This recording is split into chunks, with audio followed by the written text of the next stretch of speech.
Barking ড্যাগেনহ্যামের কৃতি সন্তান Zahid. I'd like to expand that around the whole of all of London basically.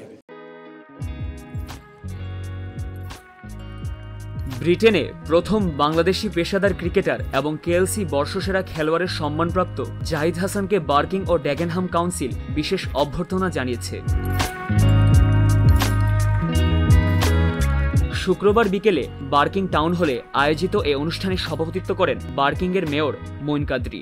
অনুষ্ঠানে বিশেষ অতিথি হিসেবে উপস্থিত ছিলেন কাউন্সিলর ক্যাবিনেট সদস্য ও অন্যান্য বিশিষ্ট ব্যক্তিবর্গ। অনুষ্ঠানে বক্তব্য দেন সাবেক মেয়র দরসুল্লাহ, কাউন্সিলর ফয়জুর রহমান, অধ্যাপক শফিকুর রহমান, শেখ ফারুক আহমদ, সাংবাদিক রহমত আলী, মিসবা জামাল, কামরুল আই রাসেল সহ অনেকে।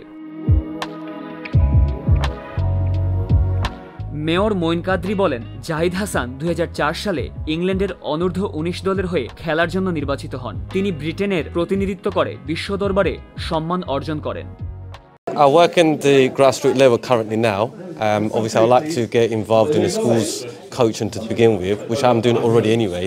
I'd like to expand that around the whole of all of London basically. And from then on, obviously, we want to create opportunity for all the children to get into clubs, local community sessions, and we like to get them into pathways to go to county levels and to international level. I would like to welcome everyone else to the Mayor's Parlour.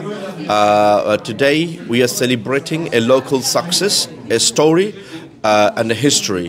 আজকে আমাদের barking ড্যাগেনহ্যামের কৃতি সন্তান জাহিদ যে Essex কাউন্টিতে সে recognized হয়েছে এবং তার future আরও যেন ব্রাইট হয় সেটার জন্য আমাদের বাংলাদেশি এবং কমিউনিটি এবং বার্কিং ড্যাগেনহ্যামের কতিপয় কাউন্সিলর আমরা একত্রিত হয়ে তাকে সাধুবাদ জানালাম এই লক্ষ্যে যে তার জানি অনুপ্রেরণার জোগাড় হয়।